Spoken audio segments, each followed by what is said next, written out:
गांव के बाहर एक सुनसान सड़क के किनारे खंडहर जैसी एक पुरानी हवेली थी।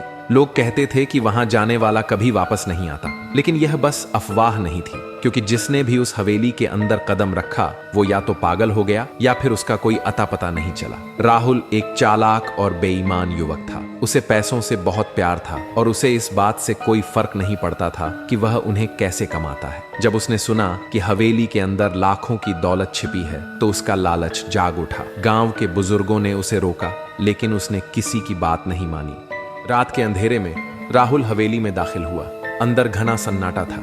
जालों से भरी दीवारें, टूटी हुई छतें और हर तरफ बिखरी धूल ने माहौल को और डरावना बना दिया। वह सीढ़ियों से ऊपर जाने लगा। तभी अचानक एक दरवाजा अपने आप खुल गया।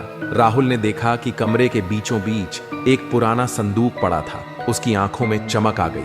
उसने जल्दी से संदूक खोला और उसकी उम्मीद के मुताबिक उसमें सोने चांदी के गहने भरे थे। लेकिन जैसे ही उसने एक गहना उठाया, हवेली में हलचल मच गई। यह आवाज सुनते ही राहुल के हाथ पैर कांपने लगे। उसने इधर उधर देखा, लेकिन वहां कोई नहीं था। तभी सामने लगे आईने में उसने खुद को देखा, मगर उसकी परछाई की आंखें खून से लाल थीं। राहुल को ऐसा लगा कि कोई उसे घसीट रहा है। हवेली की दीवारों पर अजीब आकृतियां उभरने लगी। वहां फंसे हुए लोगों की चीखें गूंजने लगीं। राहुल ने दौड़कर हवेली से बाहर निकलने की कोशिश की, लेकिन दरवाजे खुद ब खुद बंद हो गए। उसे समझ आ गया कि हवेली उसी को निगलती है जो बेईमानी करता है। भूतों की अदालत। तभी एक काले धुएं से बनी आकृति उसके सामने आई। यह हवेली उन लोगों की आत्माओं से भरी है जो बेईमानी और लालच के शिकार हुए। राहुल ने रोते हुए माफी मांगी, लेकिन बहुत देर हो चुकी थी।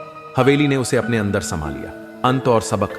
अगली सुबह गांव वालों ने देखा कि हवेली के दरवाजे पर एक नया निशान था, एक और आत्मा की चीख। लोग समझ गए कि कोई और हवेली का शिकार हो चुका है।